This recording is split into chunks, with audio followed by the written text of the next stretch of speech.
Olá, senhoras e senhores, sejam muito bem-vindos ao melhor e mais humilde podcast do mundo. Here we go! Come on! Let's go!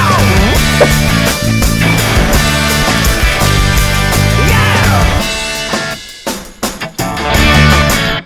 E hoje estamos aqui com esse convidado especial, um amigo já de longa data. Ele tá ficando velho. Com certeza. Daniel Esteves, nosso quase escatoloboy. Seja muito bem-vindo, Daniel. Obrigado pelo convite, obrigado a todo mundo que tá ouvindo. Assim, eu acho que eu sou um dos convidados mais antigos também, né? Tem um podcast de tempão que a gente gravou, cara. Tem podcast que a gente gravou junto com outra pessoa. A gente gravou com o Igor. Falando muito, é muito bom. O Igor tá cada vez mais...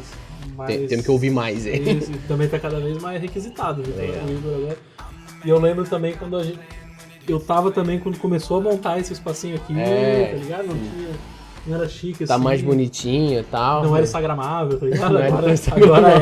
Agora é. Compramos um LEDzinho, botar um loginho. É verdade, essa é uma palavra incrível. Instagramável. Compramos isso daqui. Fomos lá, aí ó. Meu Deus do céu, quantas histórias. É muita coisa. É isso aí, obrigado. Na real, muito do podcast que a gente gravava era antes de podcast ser tão cool. Hoje em dia, um monte de podcast. Na época a gente gravava e tipo assim... Só tinha o Bibo. Era só Bibo e tal. Só tinha o Bibo, né? A gente que não é bom o suficiente pra continuar. Se tivesse continuado... Muito ruim constância, né? A constância é zero. Era só se reunir uma vez por semana, cara.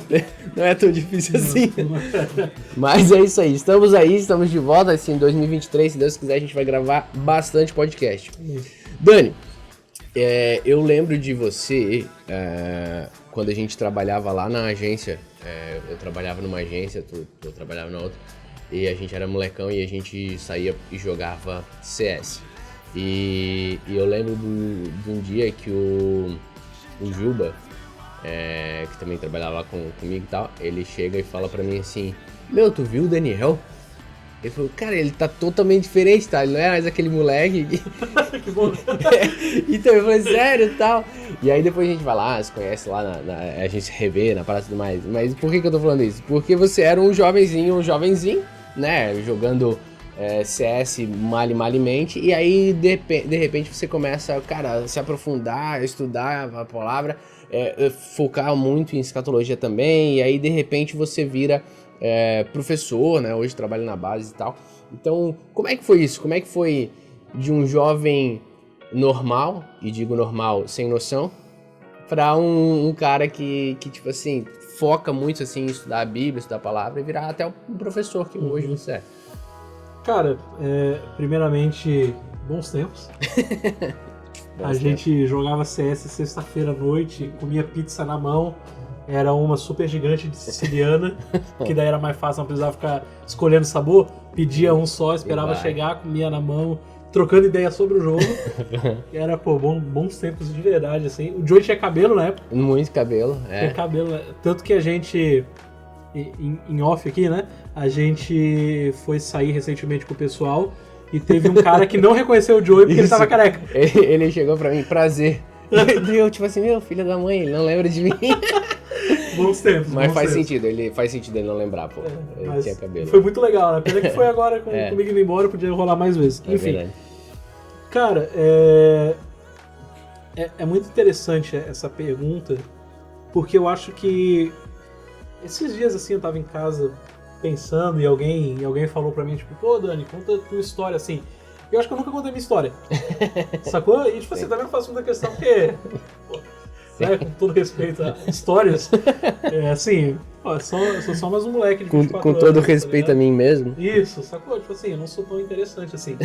Mas, desde moleque, pra contextualizar essa ideia, né? Desde moleque, eu sou cristão, né? Eu nasci em berço cristão, meus pais eram da Quadrangular quando eu nasci, então eu sempre estive inserido nesse contexto. E eu lembro que duas coisas me marcaram muito nessa época. A primeira foi que eu fui alfabetizado já desde muito novinho. Eu estudava numa boa escola de prezinho, assim. Então, antes da primeira série, eu já sabia ler. Com Turma da Mônica e tal. Então, desde molequinho, assim, 5 anos de idade, Já lia. eu já lia e meu livro favorito era Apocalipse. Caramba! Sacou? E Apocalipse, Apocalipse. Isso, o livro de Apocalipse. Não, tipo, Apocalipse para crianças. Não. Bíblia sagrada. Entendi. Tá ligado? Capa preta. E eu lembro, assim, eu tenho recordações minhas de eu estar em Porto Belo, né? Que a minha avó morava lá, e todo mundo na igreja da minha avó, e eu, pequenininho, lá fora lendo Apocalipse. Tá ligado? Eu tenho muita recordação disso. E assim, eu li Apocalipse criança, assim, dos meus 5 anos aos meus 7, bicho, assim, 4 vezes, tá ligado? E tu lembra, tipo assim, era uma empolgação, tipo, Dungeons and Dragons, assim? Era uma parada, tipo assim, Senhor dos Anéis. Meu Deus, olha só que coisa louca. Até hoje, né? Até hoje. Até hoje ainda era. Mas porque realmente se tu for normal, assim, tipo, não é um texto que chama a atenção de uma criança. Não. Ele tem muita coisa louca acontecendo ali, mas até a própria, tipo, alguns anos atrás, não sei nem se tu lia NTLH, tu devia ler Almeida. Mesmo, então, tipo assim, não é normal, né? Não é tão comum. Mas eu ainda acho que Apocalipse traz mais curiosidade pra uma criança do que, tipo, Esther. Ah, sim. Claro. Claro. Então... E até assim, claro, com todo respeito a Jesus... Até os evangelhos, eles se tornam mais histórias que a gente já está acostumado a ouvir, a criança já sabe que Jesus multiplicou os pães, que Jesus curou, sabe? Sim, mas tem um monte de historinha ali e tal, é mais... E aí a gente chega em Apocalipse, tipo, dragão, demônios... Um negócio meio, uou, o que tá acontecendo? Tipo, desastre. E como eu sempre, né, eu até digo que foi o apóstolo... João que me introduziu nesse mundo, né? Que hoje é Tolkien, Lewis, a gente gosta dessa parada. Eu comecei por João, assim. Entendi. Bem hardcore. Não significa que eu entendi o que eu tava lendo, claro, mas que eu tinha algum apreço pela leitura e pela leitura apocalíptica, né? E outra coisa que me marcou muito ainda na minha infância, quando eu tinha uns 7 anos, eu tinha uma líder da igreja lá da quadrangular que eu frequentava. E ela foi embora, até hoje, assim, eu não sei onde é que ela tá, queria muito revê-la ou encontrá-la, enfim. Ela tava se preparando para ir pra Jocum, sacou? E ela ia, tipo, pra África, assim, alguma região da África. E eu lembro que ela passou na escolinha os vídeos da Jocum e eu falei, caraca, mano, é isso. Da hora. Tá ligado? É isso que eu quero da minha vida, assim, eu quero... ir pra Jocum, sei lá. Sim. Na época eu nem sabia o que era Jocum, eu entendia que ela tava indo... Mas eu quero o que ela quer, o que ela tá fazendo. Isso, eu quero pregar pra um outro povo, assim, Legal. Eu quero, né, falar mais do Evangelho de Jesus. Então, são coisas que eu não lembro de muita coisa da minha infância, nessa época de igreja. Eu lembro disso, são coisas que me marcaram de verdade. Eu ser uma criança que era muito curiosa, e que por conta disso lia Apocalipse, e eu ser uma criança que foi influenciada por essa professora Renata a fazer missões, e que se apaixonou de primeira, assim. Mesmo que às vezes, né, como criança, né, não vai me julgar, né, meu irmão? Eu era criança. Então, assim, mesmo que talvez por um impulso que não era o correto, tipo assim, vamos para um outro país evangelizar, quase um colonizador, É uma aventura. Isso, muita coisa. Mas me marcou demais, assim, sabe? E cara, eu sempre li, sempre gostei. E aí, cara, várias situações aconteceram que nós se desligamos dessa igreja, fomos para outras e tal. E nessa outra igreja que a gente foi, né, que eu fui, na verdade, meus pais foram para uma e eu segui para outra. Nessa igreja que eu fui, eu comecei a me envolver muito profundamente na comunidade local. Então eu lembro que na época... Mas isso tu ainda era um jovenzinho? Sim, eu tinha 14 anos. Adolescente, né? Isso. Comecei a me envolver na comunidade local, batendo foto dos cultos. Legal. Como eu já trabalhava na 10ml, a agência que a gente jogava, e aí o meu patrão, meu tio, o Luciano, tinha uma câmera profissional para filmar as coisas, aí ele me emprestava a câmera para bater foto dos cultos de jovens. Legal. E como a gente tinha um pacote Adobe, aí tinha um Lightroom, eu editava e tal, e eu fazia isso. Então, desde de adolescente eu me envolvi no serviço comunitário. Só que chegou uma hora, nessa de eu gostar muito de leitura, e eu gostar muito de igreja, que eu fui juntar o útil ao agradável. Uhum. Falei, cara, vou ler a Bíblia, vou começar a ler conteúdo cristão, que até então eu lia Nárnia, eu lia Senhor dos Anéis, lia muito mangá e gibi, mas eu lia pouca teologia, né, propriamente dito. Que bom, né? 14 anos, que bom que eu não lia teologia. E aí eu comecei a ir atrás do que era teologia, né? Porque como eu disse, quando eu fui influenciado pela professora Renata a entender missões, quando você vai nessa parada, tipo, quero ser um missionário, o que eu preciso? Ensinar a Bíblia. Como se ensina? Através de teologia. Então você já se depara com teologia aí. Eu me deparei com teologia muito cedo. Sim. Tipo, existe uma matéria que é o estudo da Bíblia, que é o estudo das Escrituras, que é o estudo de Deus, e essa matéria é a teologia. Então eu fui atrás de teologia. E como um bom jovem na internet, eu fui pro lado errado da parada, né? Que é o calvinismo da jaula. Calvinismo, né? Que assim, como todo bom jovem, né? Porque também teve uma época que quando pesquisava teologia na internet era isso. Né? Então, só tipo, isso. assim, basicamente era um... E eu sou geração Z, né? Eu sou a época em que Nicodemos começa a fazer vídeo. Sim. Tá ligado? Então, assim, me depara diretamente com o calvinismo. E aí eu me vejo numa comunidade neopentecostal, sabe? E completamente influenciado pela reforma, assim. Sim, sim. E aí, tipo, eu até hoje me arrependo da forma com que eu saí da igreja, porque eu saí meio tipo assim, mano, vocês não sabem nada, tá tudo errado. Como nunca vi. Eu honrei, né? Eu honrei o legado. Um abraço a todos os calvinistas na jaula. Sim, é difícil, né, nessa época ter essa penca de informação e lidar bem com isso, né? Com 15 anos. 15 anos, Sacou? complicado.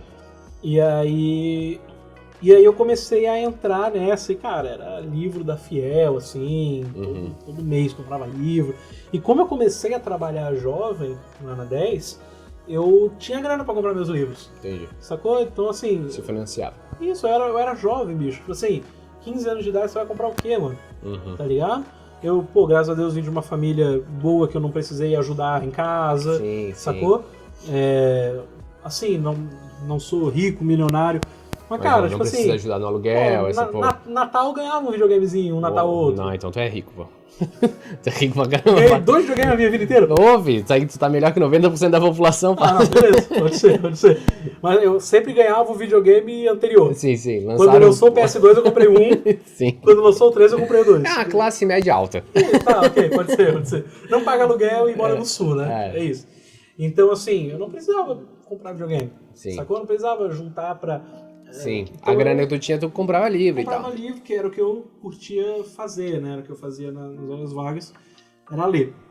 Então, eu comecei a ler muita coisa e comecei a ser influenciado por pregações de reformados mesmo.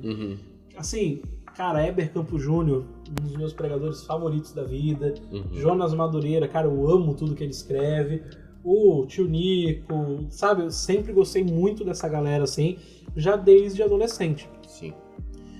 E eu comecei a ir a fundo na teologia, só que eu era de uma igreja, depois que eu saí dessa igreja que eu servia quando eu era jovem, eu fui para uma outra igreja aqui na cidade, que ela é muito grande, e ela influencia demais no evangelicalismo nominal, assim, né? Uma igreja que tem um pastor verificado pelo Instagram, tá ligado? Tipo assim, é uma igreja que a gente pode chamar de grande, tem muita gente.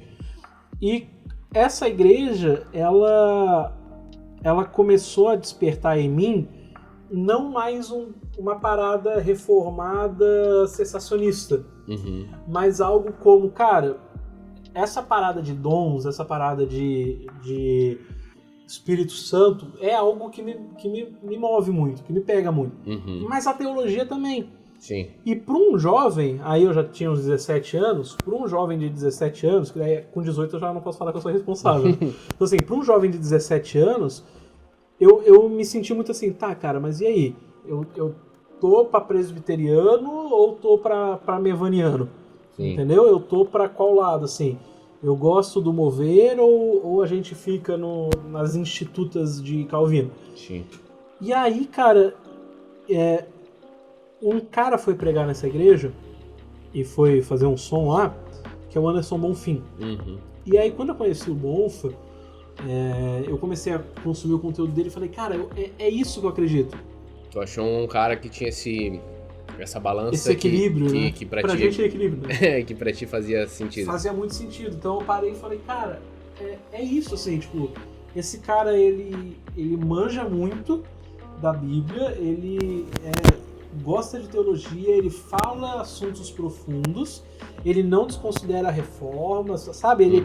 Ele vai pra uma parada que eu acredito, mas, mano, também é um cara fervoroso, é um cara que hoje a gente já tem o termo carismático, mas na época não era usado o termo carismático, era usado o quê? 5 anos pra cá, talvez? E olha lá. E olha lá, sacou? Então era o cara que ele tinha o que pra mim eu considerava equilibrado. E ele... um reformado que roda no manto. Isso, um reformado que roda no manto. Ele não rodava no manto, mas fazia. Sim. E ele me abriu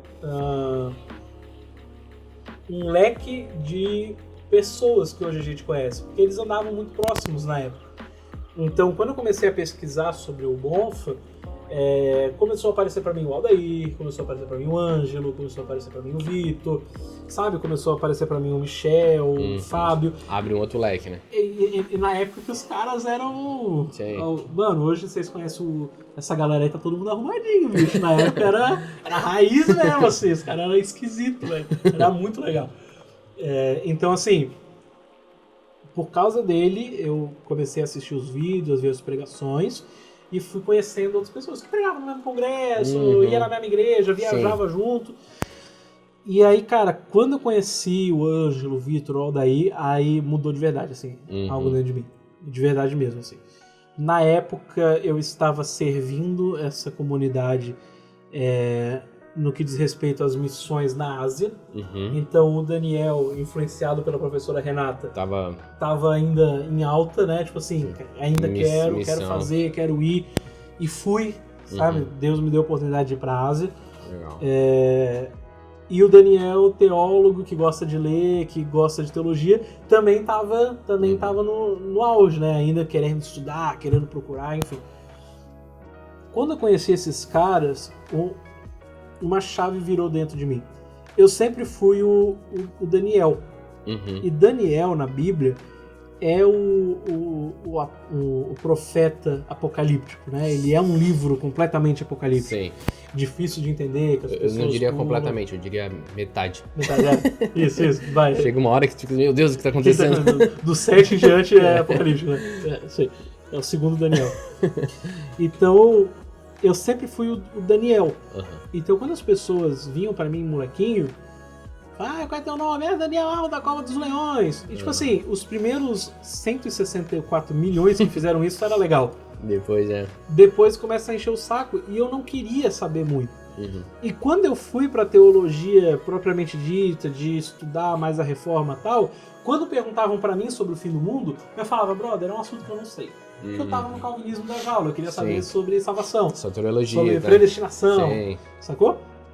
Então, isso foi um embate muito grande dentro de mim, porque eu não queria ser associado ao Daniel da Bíblia, por causa que eu tava de saco cheio do pessoal falar do Daniel da Cova dos Leões, e não queria saber de escatologia. Pô, era perfeito. Eu pulava essa parte da Bíblia, pulava que existia isso e dane-se.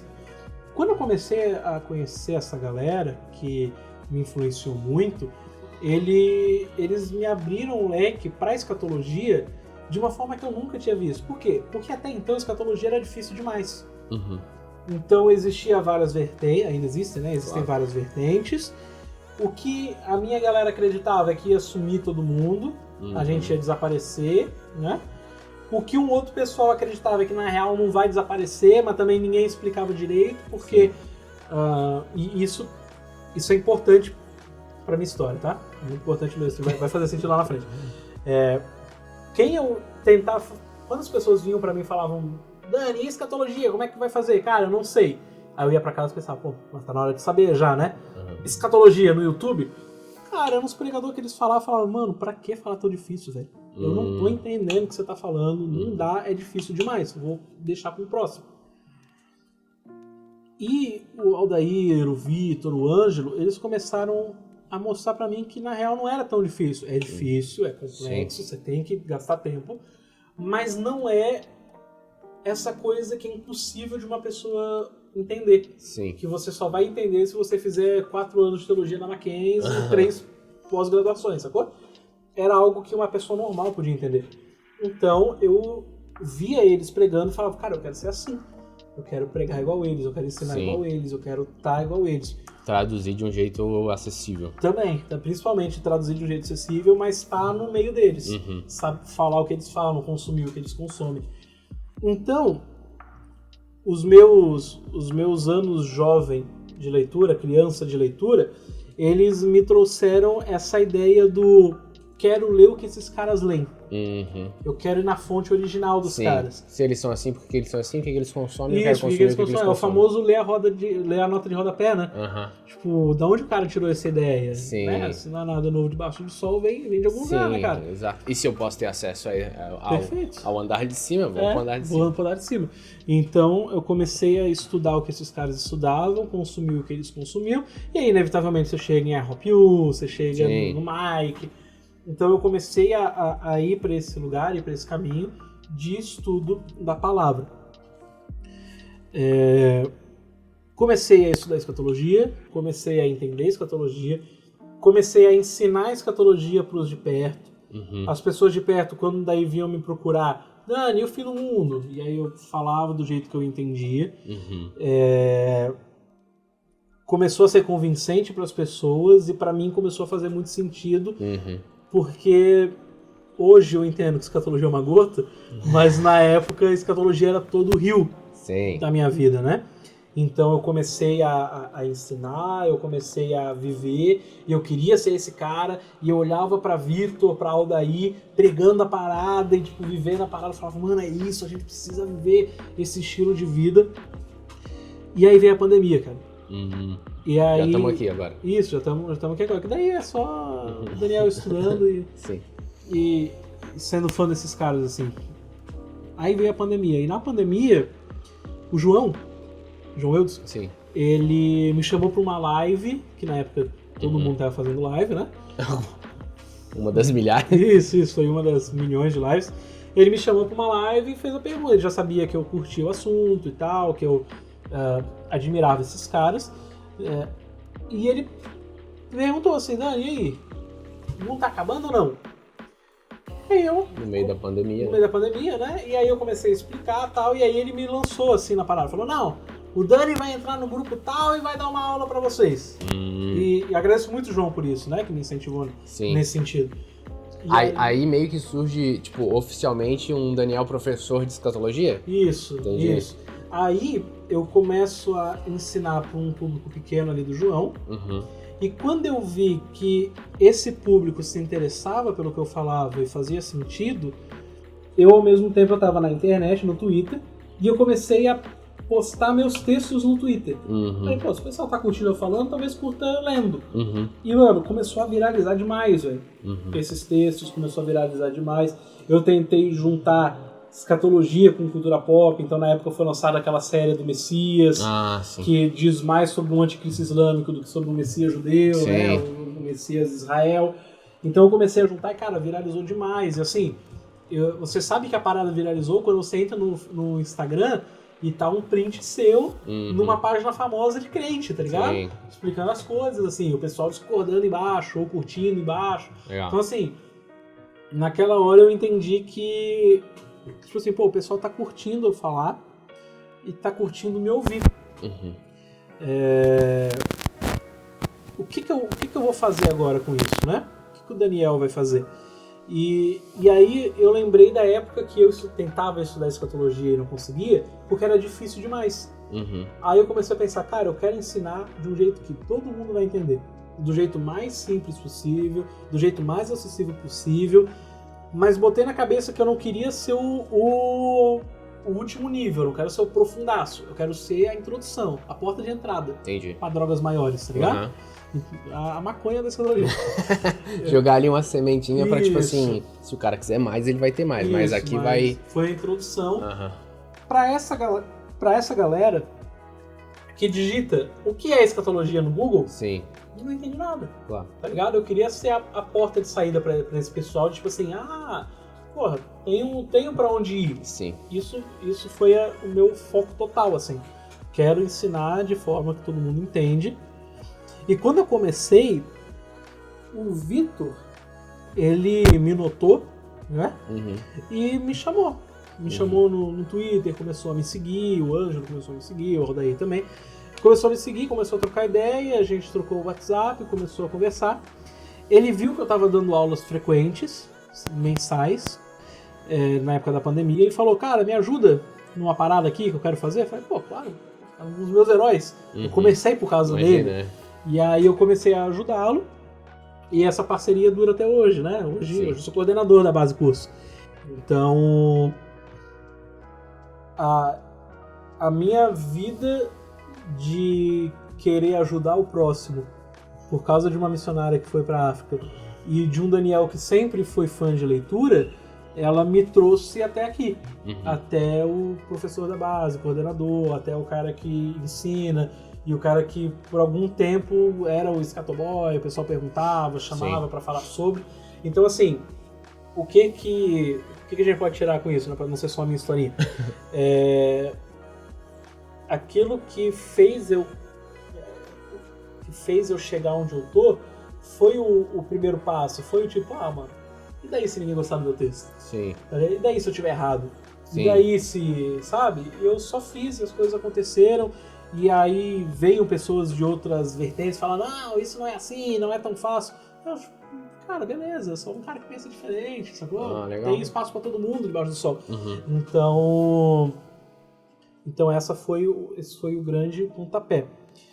Outra coisa que me ajudou muito foi que, Joey, eu nunca fui o cara que... Hoje em dia eu acho que tem pouco assim, mas eu lembro do Daniel criança, ia nas igrejas e eu via muito aquele testemunho do pastor de eu nunca imaginei que eu ia pegar no microfone.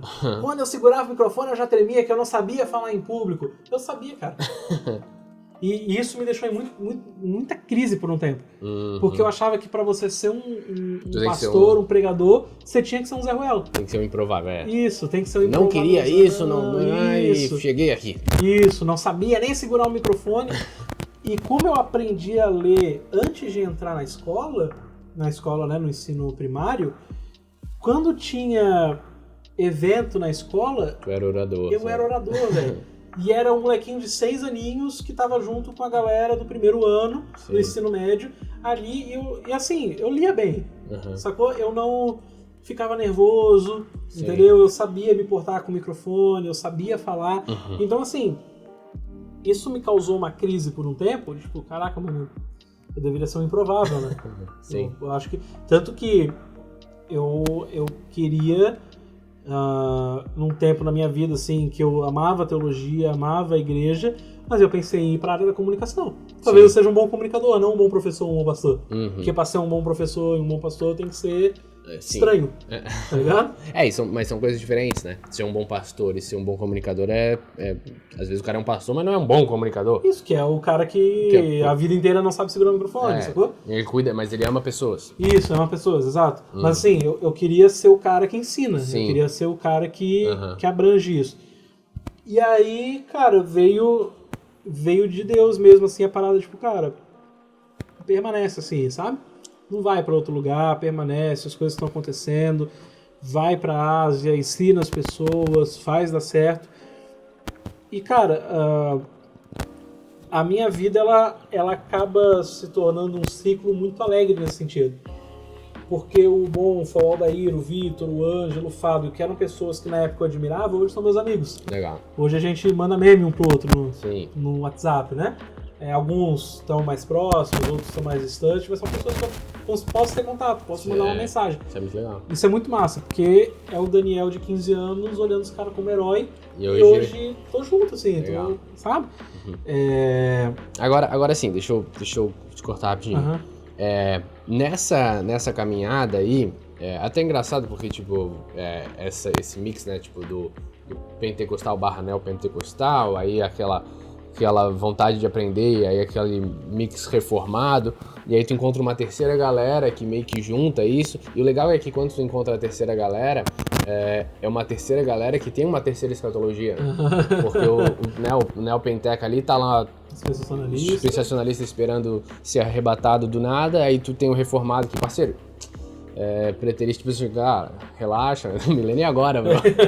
E aí tu vai, o terceiro modo de pensar, ele também vai bater numa terceira escatologia, né, no pré-milenismo histórico, que é onde tu vai traduzir isso.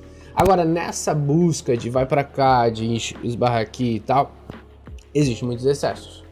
Excessos nos pensamentos, excessos de, agora eu viro um calvinista assim, agora eu viro um teólogo, escatoteólogo, assado. Aí eu tenho o Twitter, que o Twitter é aquele caos e tal. Então a minha pergunta é, como, de tudo que tu aprendeu, assim, como é que hoje a gente pode lidar com esses excessos? Porque eu vejo muito comum, quando você busca algo assim, cara, eu quero aprender mais. E existe um deslumbrar de uma nova coisa, né? Tipo assim, meu Deus, então é isso, carismáticos. Uau, eu juntei a parada, ou tal. E aí é muito comum num jovem, ele fala assim, a galera tá errada, pô. Tá todo mundo errado, tá tudo errado, não entenderam e tal. E aí tu vai pros excessos. Uhum. Aí até às vezes o outro excesso, o excesso do tipo assim, não, eu não quero ser esses caras, eu quero não aprender nada. Aí ele vai com a manada e tal. Então, nesse teu caminhar aí que tu viveu tudo isso, como que se lida com os excessos? Imagino que deve ter muito momento que tu assim, putz, droga aqui, viajamos aqui e tal. Principalmente de 1 ano para 2 anos, né? De 2 anos. Boa, né? Principalmente de 2 anos pra cá, assim, 1 ano e meio pra cá, eu comecei a olhar e coisas que eu falava, tipo assim, é isso e ponto final, eu comecei a colocar vírgulas. Tipo, é isso, mas... Talvez não seja. Pode ter outra linha de pensamento. Então, assim, sempre que eu vou conversar com alguém, porque eu costumo falar que o nosso trabalho é ser chato. A gente tem que ser. Sim. A gente vai ver uma parada errada na igreja, a gente vai ser o cara que vai chamar e falar, pô, bro, não é por aí. E esse é o cara chato. Sim. Só que a gente é o chato moderado. Que a gente não vai pegar no microfone, roubar o microfone da mão do cara e falar, gente, tá tudo errado. A gente vai com pessoas específicas, vai trocar ideia. E numa dessa eu tava sendo chato com uma pessoa específica e falando, cara, não é assim, a igreja tá conduzindo de outra forma, a igreja tá pregando uma parada que eu não acredito, mas pra igreja pode ser bom. Mas não é a minha parada. Sim. É uma coisa que a minha mãe vem muito falar pra mim, tipo assim, pô filho, tal pessoa de tal época veio falar pra mim que tá com medo de parar de dar o dízimo e acha que Deus vai parar de abençoar. Acha que a pessoa vai perder o emprego.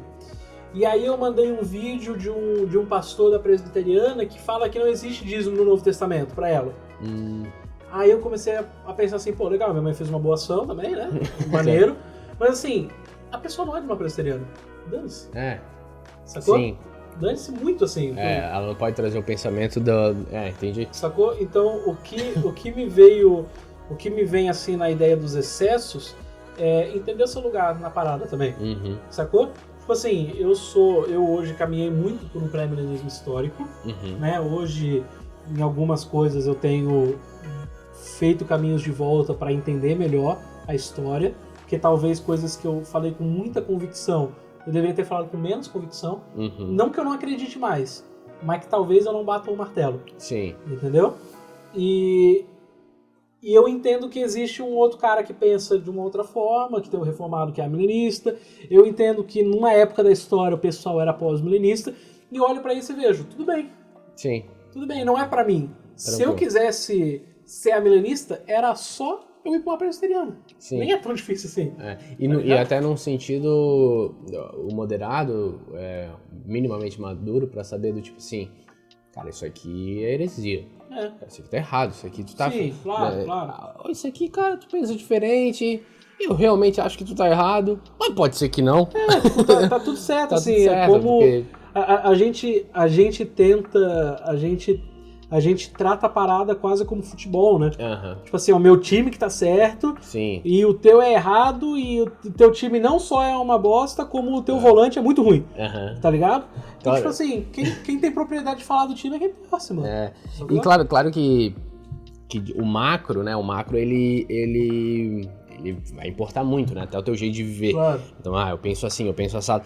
Mas quando tu vai nas entrelinhas e desenvolvendo todo um pensamento, toda uma sistemática de pensamento, eu gosto de brincar assim, nós chegando no céu e assim, qual é a chance de eu estar 100% certo? Sabe? Não, nem tipo assim, pô, aí ó, aquele lá, ó, o Joey, aquele ali acertou, hein? Parabéns! Então é muito provável esse princípio de humildade, assim, cara, eu creio nisso, mas pode ser que não, pode ser que tenha isso. E até a sensação de o caminho do aprendizado, ele vai passar por não sei nada, de repente tu começa a aprender e de repente tu sabe tudo. E tu continua aprendendo, aí tu percebe que tu não sabe tudo, e daí lá no final tu descobre, putz, não sei nada. Então eu acho que o mais aprendizado ele vai te levar para de novo esse lugar de humildade, onde você passou por certezas que já não são mais certeza e que agora, tipo assim, eu acredito muito nisso, mas existem algumas coisas que eu ainda não faço ideia. Né? Mas o caminho da humildade, ele tem que ser genuíno no sentido, tipo assim, a pessoa que ela não é humilde, ela vai falar, eu não sei nada, agora eu sei de tudo. Sim. Aí quando ela começa a aprender, em vez de ela pensar, poxa, eu não sabia de tudo, ela vai pensar, eu sei de tudo e mais um pouco. Sim. Tá ligado? E ela nunca vai olhar pra trás e achar que tava errado, ela sempre vai achar que ela sabe muita coisa, assim, tipo Sim. assim, caraca, que mente genial a gente tem aqui, sacou? Sim. E eu sou muito grato, assim, ao Vitor e ao Aldair, porque eles pegaram muito no meu pé nessa questão de humildade. Sim. Que chegou uma hora que eu me perdi na parada, assim, eu achava realmente que eu era a voz do negócio, assim. Tipo, pô, Sim. tá ligado, mano? Tinha 10 mil seguidores no Twitter, pô. Que relevância tem isso, sabe? Sim. Nem pro BBB dá pra ser chamado um cara desse. Não. Então, assim, É bom ter um cara... é bom ter um mestre. Que vai, tipo, te colocar no lugar, né? E que vai tirar minhas maiores dúvidas, né? Sim. Que o Aldair é esse cara pra mim. De acontecer vezes de eu ligar pra ele e falar, mestre, não tô entendendo nada. Sim. E se passa eu entender, eu vou desviar, velho. Então, assim, me ajuda. Sim, tá ligado? essa humildade de, tipo, cara, me ajuda mesmo, porque eu tô... me ajuda mesmo. Eu lembro de um momento histórico que a gente tava no carro, e aí tava... Esse momento é muito bom. Tava eu, tu e o Vitor Vieira. O Vitor Vieira, você deve conhecer, se você que tá ouvindo não conhece, o Vitor Vieira é o escatoloman. Ele escatolopega, ele escatolovive e ele se mudou pra um lugar, pra um escatolugar. Escatolocidade. Uma escatolocidade. Ele tá lá em Kansas agora. E aí, qual é a questão? Então, pensa, esse é o escatoloman. E aí, a gente tava com o Daniel no carro, e aí o Daniel questiona, cara, a escatologia não devia mover nós e tal, e aí até, porque há uma coisa muito importante, né? E até, tipo, se mover e se mudar de igreja por causa de uma escatologia errada. E era mais ou menos uma pergunta do tipo assim, o quão que a escatologia importa? E aí o escatoloman olhou pra nós e ele falou assim, gente, escatologia é uma gota. E aquilo pra mim foi muito top. Não porque a frase é incrível, mas porque era o escatoloman falando que escatologia é uma gota. E na época eu fiquei bravo. E na época tu ficou, pô, como assim? E tal. E eu ri assim porque eu falei, caraca, é muito isso, porque tu vai falar de evangelho, de igreja, e por mais que a gente realmente entenda que escatologia importa até no teu jeito de viver, né? A tua esperança é fundamental no teu jeito de viver, ainda assim, quando tu vai falar de igreja, de 2000 anos de história e tudo mais, ela é uma gota, comparado a todo esse abrangente que é a escatologia, né? Pode ter pessoas incríveis que viveram o evangelho, né, de maneira genuína e tudo mais, que na escatologia deles era aleatório, ou eles nem sabiam exatamente o que, eles só queriam que Jesus ia voltar. Ou acreditavam numa parada que a gente não acredita hoje. E a gente olha e fala, nossa, o cara tá errado. Nossa, horrível. E na verdade a vida desse cara foi... Então aquele momento pra mim foi muito legal, porque eu acho que como jovem, nós assim... A gente tende a essa... É uma certa idolatria, muitas vezes, de um pensamento, né? O que tu falou da gaiola do calvinismo. Meu Deus do céu, o cara, a primeira vez que ele lê calvinista, meu, que absurdo, tal. Daí ele vai descobrindo, daí ele entende e fala, meu Deus, é isso? E aí tá todo mundo errado e blá, blá, blá. Então é difícil ele não passar desses excessos de falar pro pastor tá tudo errado, né? Então eu acho muito legal essa caminhada de entender os pontos. E aí, cara, eu perguntaria pra ti assim, hoje eu vou aprender, eu vou ler, eu acho que, né, ler a Bíblia e tal. Como é que tu aconselharia alguém que quer se aprofundar num assunto de verdade? Porque assim, ler a Bíblia em si é fundamental, né? Espírito Santo é fundamental. Mas é necessário também, tipo, cara, eu vou estudar, eu vou meditar a Bíblia, eu vou ler ela intencionalmente. Então como é que tu levaria para como é que eu vou aprender realmente sobre um assunto intencionalmente e crescer nesse assunto? Porque eu vejo você nesse sentido, tipo, era um menino, o cara de missão, abraçado na bandeira, que vamos pra lá, de repente ele pega um assunto e ele se aprofunda ao ponto de virar um professor. Que pra mim é o ciclo do aprendizado, né? É quando você agora começa a ensinar o que tu já aprendeu. Então, tipo assim, como um jovem hoje, eu quero aprender sobre tal assunto, o que tu aconselharia a ele? Tanto de sair pegando a Bíblia, até como que tu se aprofunda em algo, assim? Quando o assunto é estudo, é especialidade, vamos jogar o cristianismo e a teologia na área acadêmica. Quando você chega num cara que está cursando medicina, você fala, não, beleza, você está cursando medicina, o que você vai fazer de especialidade? Cara, quando o cara ele tá no 6º período, ele fala, não, eu entrei querendo ser cirurgião, mas agora eu vou querer ser não sei o quê. Sim. Quando o cara tá no 1º período, ele, cara, eu tô querendo ser cirurgião. E quando o cara vai pra especialidade, ele não faz nenhum dos dois que ele imaginou que faria. Sim. Então, assim, eu jogo meio que por esse lado, assim, eu aconselho a não ir pra teologia sistemática, pra você não entrar falando, quero me aprofundar em teologia. Sim. Vai na teologia bíblica, lê a Bíblia, assim, existem ler a Bíblia e ler a Bíblia, né? Se você vai ler a Bíblia pra fazer seu devocional, cara, né, não se preocupa tanto com isso, assim, vai tipo encontrar Jesus na parada, tá? Mas se você tem o desejo de se tornar um professor, entenda se você vai querer ser um clínico geral ou um especialista.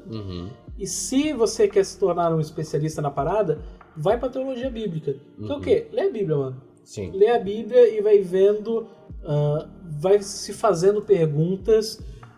Eu aprendi com... Eu não sei se eu falei isso aí pra você, do Marcelo Beckler. Sobre futebol. Do porquê? Não lembro o que eu falei. Tem um jornalista esportivo, pra quem não sabe, eu gosto muito de futebol, o Joey também. A gente é bem viciadão em futebol, né? Todo bom brasileiro, né? Se você não gosta, tá errado, bom brasileiro. Gosto muito de futebol e eu acompanho um jornalista chamado Marcelo Beckler. Ele é correspondente da TNT em Barcelona. Sim.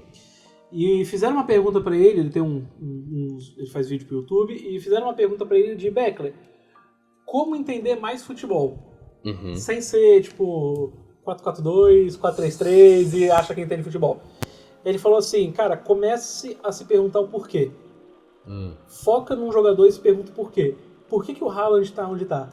Por que o Van Dijk tá marcando onde tá? Sim. Por que o lateral tá subindo toda hora ou não tá subindo nenhuma vez? Sim. Começa a ver jogos assim. E eu meio que peguei isso pra mim, assim. Sacou? Começa a ler a Bíblia e se perguntar, por que Davi fez isso? Por que Jesus pegou o rolo e leu no templo? Quem que podia ler o rolo no templo? Com que idade? Realmente lia um rolo no templo? Sim. Que qualquer um podia ler? Só pessoas específicas podiam? Sim. Por que Jesus ele juntou 12? Fazia sentido ser 12 ou se não era só 12? É aleatório ser 12? Isso, é aleatório ser 12. E eu comecei a fazer essas perguntas, assim, claro, esse vídeo do Marcelo é recente, mas eu acho que ele explica bem essa parada. Sim. Começa a ler a Bíblia intencionalmente, se fazendo perguntas.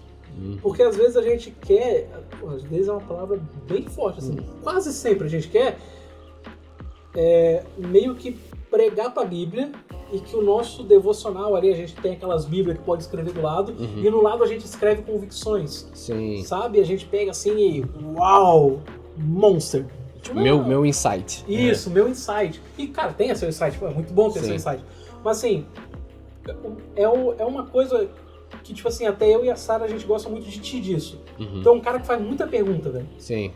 Tu e meu outro padrinho de casamento, o Marco, a gente gosta muito de vocês porque, tipo assim, é difícil conversar com vocês porque vocês têm pergunta pra tudo, parece que vocês sabem de Sim. todas as coisas. Sim. Mas é só porque tu faz perguntas, tipo, por quê? Aham. Tá ligado? Tentar. Eu acho legal chegar no textos, tipo, com mais dúvidas do que Isso, certezas, né? Então, Isso, tipo assim. muita coisa. Então, há uma primeira análise. Por que isso? Por que isso? Por que isso? O correr atrás dessas respostas vai te aprofundar muito no... E aí, quando você corre atrás e se aprofunda, você acaba encontrando uma paixão. Sim. Sacou? Tá, mas tem um monte de pergunta. Eu vou ler um texto, tem um monte de pergunta que eu posso fazer ali. Cada texto vai ter mais perguntas. Mas quais seriam as perguntas principais para eu entrar no texto, assim? Cara, quem tá falando Uhum. e por que ele tá falando o que ele tá falando, pra quem ele tá falando, o personagem secundário Uhum. é importante, qual o contexto do que ele tá falando. Então, Jesus leu os pergaminhos no templo, né, na sinagoga. Uhum. Se lia pergaminho na sinagoga, não se lia, por que lia, quem Uhum. lia, todo mundo podia ler, só alguns, Sim. se só alguns, quem eram, se alguns. Então, perguntas de contexto. Por que ele geral, poderia ler? Isso, por que ele poderia ler. E o que está acontecendo, ou o que ele está falando, como isso impacta no todo do evangelho. Mas por exemplo, tu tá fazendo aqui uma interpretação de texto, né? Tipo, tu tá falando dos personagens e tal. A pergunta é, por que ele tá falando isso? Por que Jesus tá falando isso? Ou por que Mateus tá escrevendo isso? São duas coisas, entendeu? Por que Jesus está falando isso? Uhum. Que daí a gente vai entrar, quando a gente parte para por que Mateus escreveu, a gente vai partir para o estudo do Jesus histórico, né? Sim, Que talvez não é a especialidade que o cara entendi. vai querer ir. Que é isso daí de o que Jesus fez, por que fez e como foi relatado. Uhum. Então, assim, é mesmo narrativa, assim. Não Sim. por que ele falou salve, mas a narrativa. Por que isso é importante? Que é uma das questões até da escatologia, né? Sim. Por que Jesus fala como diz o profeta Daniel? Por que Jesus fala filho do homem? Por que Jesus usa tais Sim. expressões? Então é o que Jesus falou mesmo. Uhum. Né? Ou por que Davi falou, por que Obadias falou, Sim. por que Abacuque falou, ou fez. E até menos preocupado do grego, Muito menos. filho do homem vem de...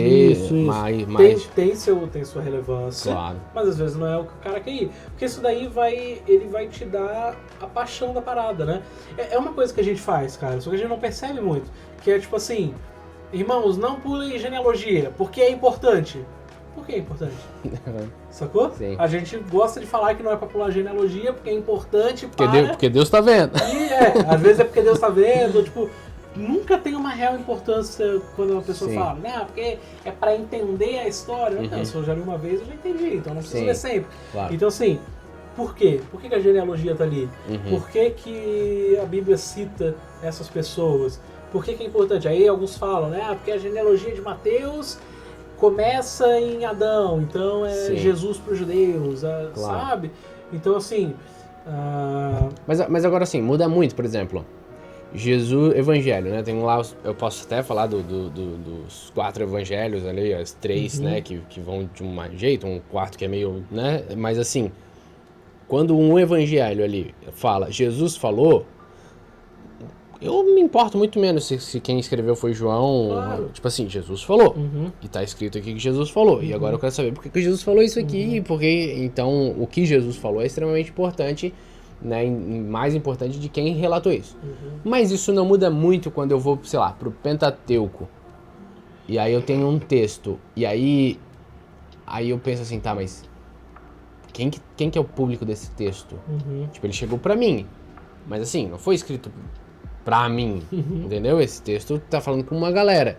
E é muito diferente, porque quando Jesus falou, de uma certa maneira, eu entendo que tem um público ali e tal, mas eu falo assim, de uma certa maneira, Jesus tá falando pra mim também. Tu entende o que eu quero dizer?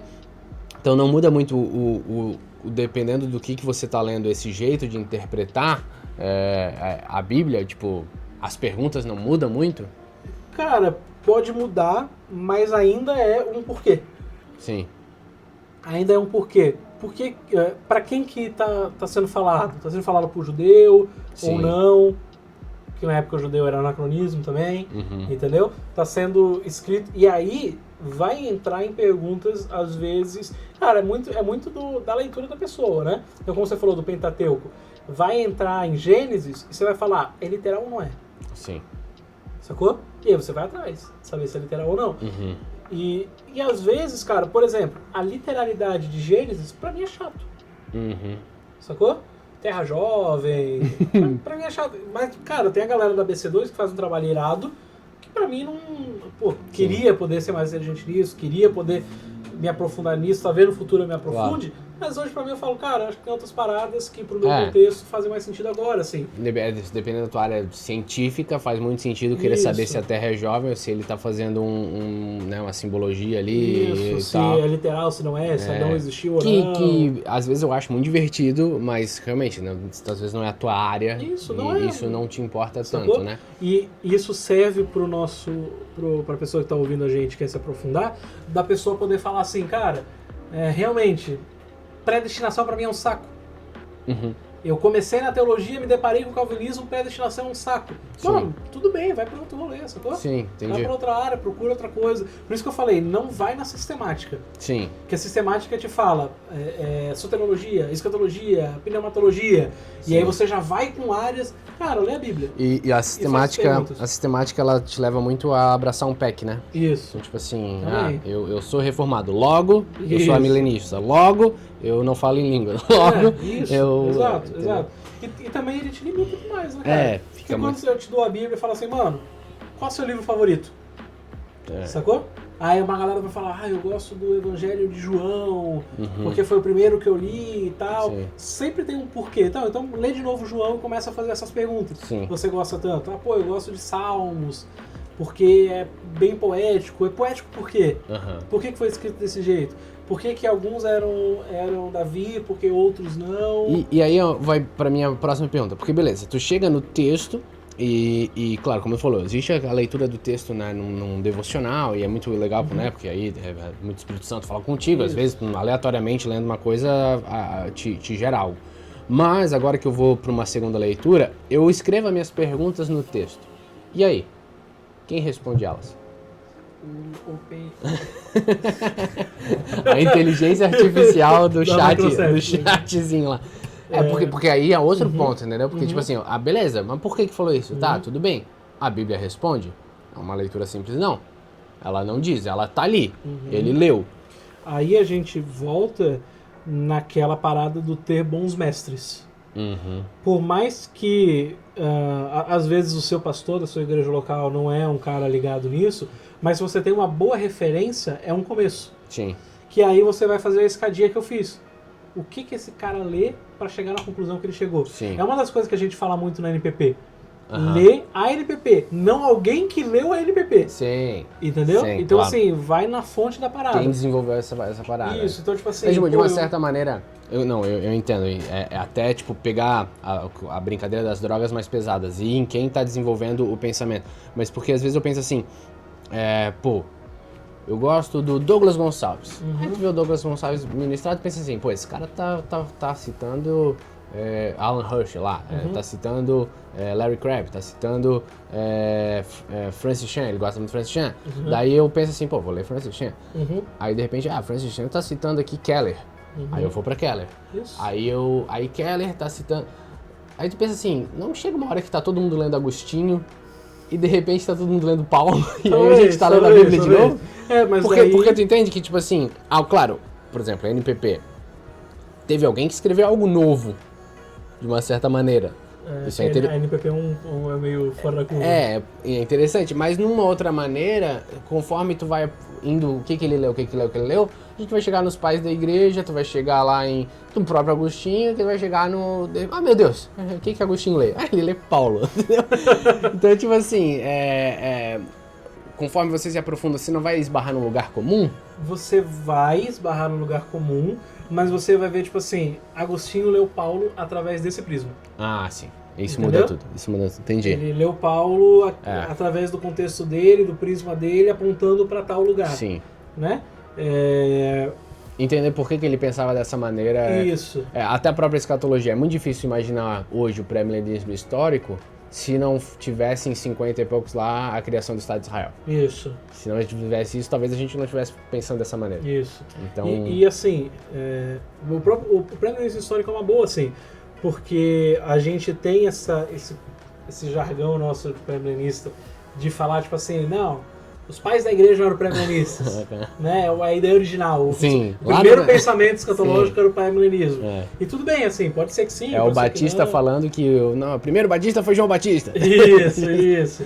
Então, assim, tudo bem, pode ser que sim e tal, mas meio que esbarra em LED,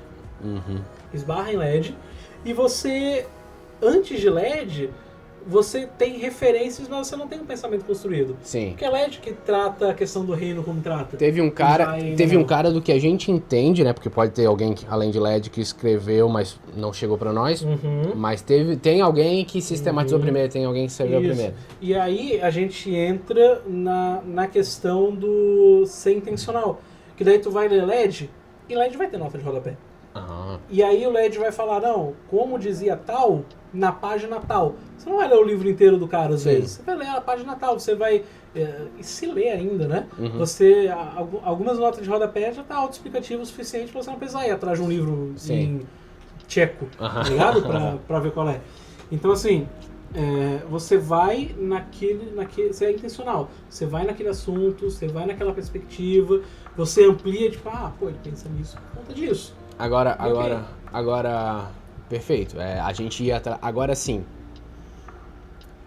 É uma pergunta cabulosa, assim, pra gente falar de pensamento e de estudo. Há espaço pro novo? Porque, por exemplo, é meio normal a gente estudar e alguém falar assim, se veio uma revelação nova, é heresia. Isso. Né? Ao mesmo tempo, a revelação bíblica, ela não é progressiva. Por exemplo, hoje eu leio Gênesis pensando que façamos é a Trindade. Quem leu lá no Pentateuco não pensou, tipo assim, façamos o Pai, o Filho e o Espírito Santo. Então, até Jesus, ninguém leia Gênesis assim. E, de repente, agora Jesus vem e a gente tem uma leitura do mesmo texto com um prisma novo. Então, ou seja, se eu pensar assim, ela é progressiva, do tipo, veio algo novo. Mas, hoje, vem uma NPP. Então, para quem não entende, assim, explica rapidinho o NPP, assim, bem sucinto. É uma nova perspectiva de como o apóstolo Paulo interpretava a justificação pela fé e as obras. As obras da lei. E para que o pessoal entenda assim, por que é uma nova perspectiva? É um pensamento fundamental, existe uma realidade nesse período que eles estão escrevendo as cartas e vivendo. Então a gente começa a estudar como era esse período. E entendendo como é esse período, aí você começa a entender por que Paulo escreve assim. Ela é nova. Duas coisas que a gente precisa ponderar aqui. Primeiro, respondendo a pergunta de se há espaço para o novo. Depende. Por que a nova perspectiva ela traz o espaço para o novo? Porque são textos, pergaminhos e evidências encontradas de 70 anos atrás. Sim. Que Lutero não tinha. Logo, porque é de 70 anos atrás. Logo é novo. Logo Lutero não poderia pensar assim porque ele não tem essa informação. Não tinha essa informação, entendeu? Então é tipo o robozinho lá, né? Só foi programado até 2021. Então não tem essa informação recente. Então por que depende? Mano, tipo assim, a arqueologia tá aí, né, velho? Se os caras escavam uma parada lá e percebem que a cruz é giratória e solta fogo de artifício, muda completamente a nosso jeito de ver a crucificação. Sim, claro. Sacou? Então assim... existe o improvável que não vai acontecer e existe a evidência do que já aconteceu. Sim. Mas vai que né. Agora, porque por exemplo, eu entendo, mas porque, por exemplo, Lutero, o cara revoluciona a história do mundo, né, por consequência. Por mais livro que esse cara tinha, comparado a hoje, ele tem muito pouca informação. Pouquíssimo. Ele tinha acesso a muito pouca informação. Então não é natural que claro que agora, beleza, temos 500 anos ainda de gente pensando. Não é natural que a inteligência artificial, ela abastecida de mais coisa, ela vá sistematizar mais coisas e não baseado necessariamente num novo achado arqueológico, que isso muda tudo, mas baseado no tipo, cara, eu tô com essa gama de informação sistematizada e que eu tenho acesso. Que pouca gente tem acesso desse jeito que a gente tem hoje. E eu diria que 50 anos atrás, tu vai pegar um pouco mais de 50 anos atrás, porque parece que a gente parou no ano 2000, né? Já estamos em 2020. Mas se tu pegar Bonhoeffer, tipo assim, pô, animal. Mas ele não tinha acesso ao que a gente tem. Por mais coisa que ele tivesse acesso, por mais bibliotecas que ele tivesse acesso, ele não tem acesso a muita coisa, entendeu? Mas daí eu acho que a gente entra no o que é o novo também. É uma nova revelação do Espírito? É um artigo científico Sim. de verdade, acadêmico, assinado por uma banca, que tem todo ele passa o processo. por uma série de critérios. Isso, não sabe? É, meu Deus, pensei algo. Não me interessa porque, se assim, pensei algo. existe o novo. Então, assim, tem a nova perspectiva em Paulo, mas também já tem Paulo e o Dom, também já tem Paul Within Judaism, também já tem outras coisas sobre Paulo, mas que é pesquisa científica, mano. Sim. Não é o cara que teve uma revelação diferente. Claro. E principalmente, ele não leva contraste com a revelação original, né? Tipo assim, não, porque eu tive uma revelação que Jesus mandou sair da sua casa. Você fala, pô, não faz sentido. Então, assim, pra gente chegar nesse nível de novo, é muito mestrado, é muito doutorado, é muito artigo estudo, científico de verdade, é pesquisa científica, é levantar dado, levantar número, levantar evidência para então gerar algo novo. E tem a ideia da perspectiva, né? Que a perspectiva não é uma nova visão, é um novo ponto de vista. Sim. Então, assim... não é que ele vai mudar todo o evangelho. Não, é um novo jeito de ver. Sim. Pô, o Nicodemos não é adepto a nova perspectiva em Paulo. Sim. E tudo bem. Tudo certo. Sacou? Não tem ninguém chamando ele de herege por isso. Então, assim, é uma nova perspectiva.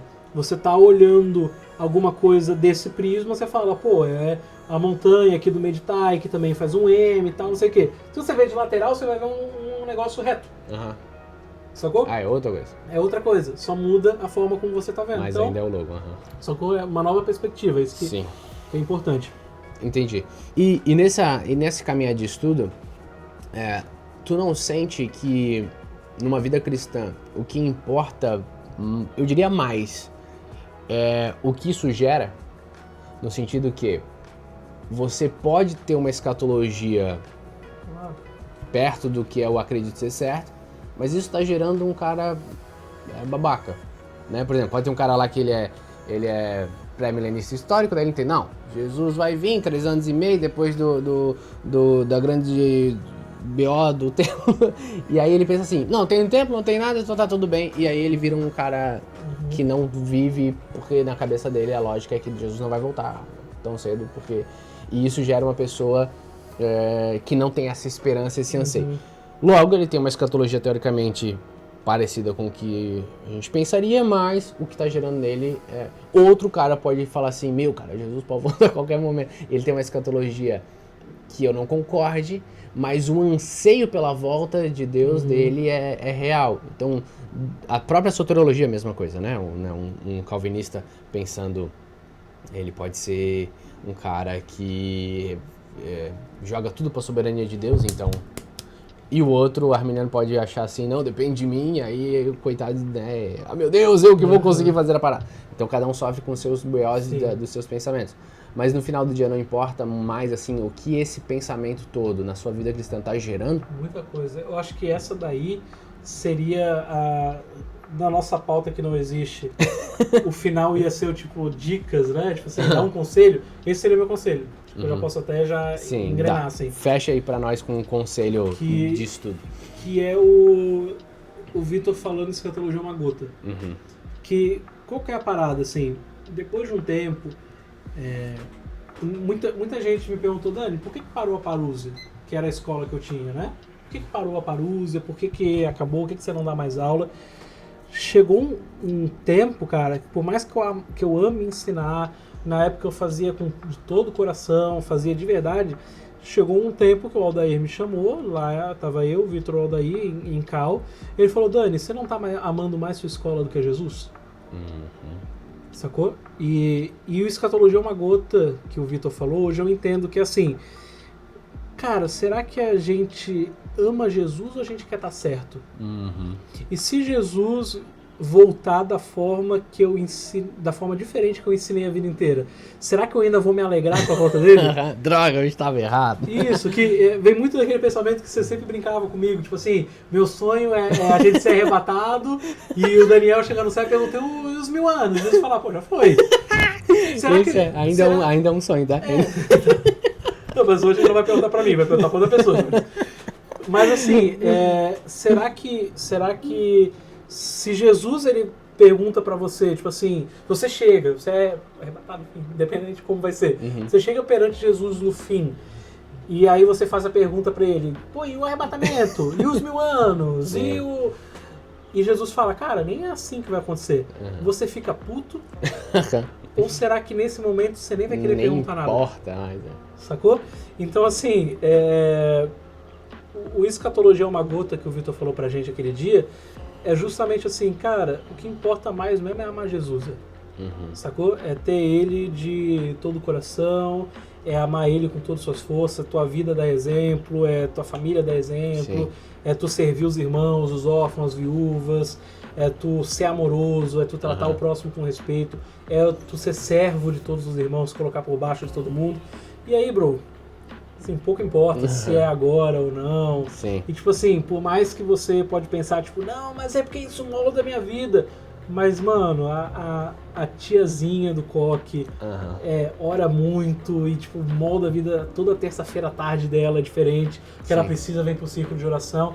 E talvez ela nem sabe falar escatologia. Sim. Tá ligado? Não sabe nem o que é. Sim. Mas ela ama Jesus, velho.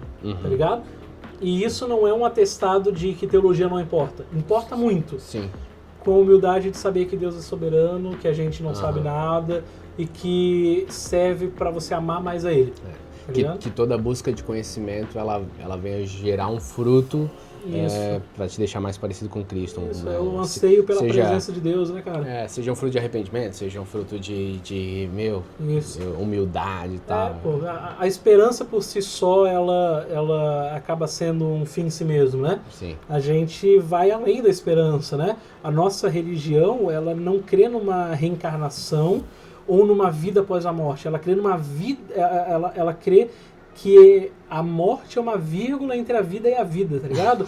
Então, tipo assim, enquanto em todas as outras culturas e religiões eles acreditam num fim de morte, de não existe mais nada, ou de existe uma realidade muito aquém de tudo, o nosso Senhor, ele vence a morte, assim.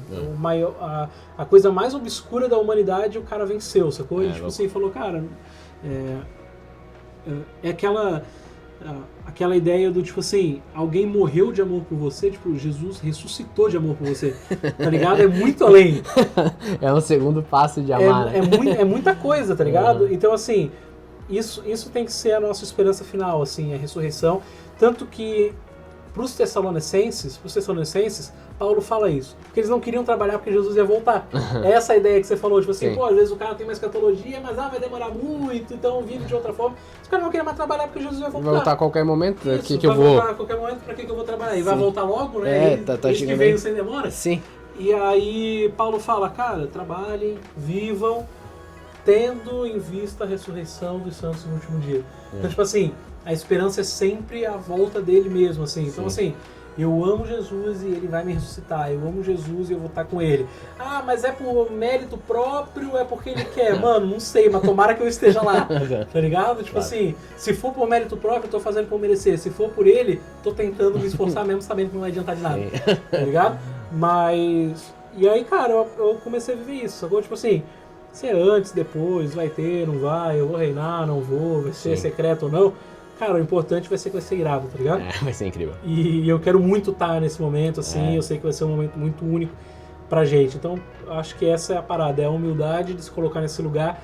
Cara, vamos amar Jesus, servir ao próximo, amar os irmãos, congregar, estar em comunhão, estudar, ensinar, tentar ao máximo acertar, mas entender que a gente é limitado, que tudo é uma gota. Escatologia é uma gota, assim como soteriologia é uma gota, como pneumatologia é uma gota. Sim. Procrastinação não, né? Procrastinação é uma gota gigantesca. É uma gota muito grande, nossa. Predestinação é uma gota, tudo, sabe? Num rio que é amar Jesus e querer estar perto dele. É isso aí. É isso aí, jovens. Glória a Deus.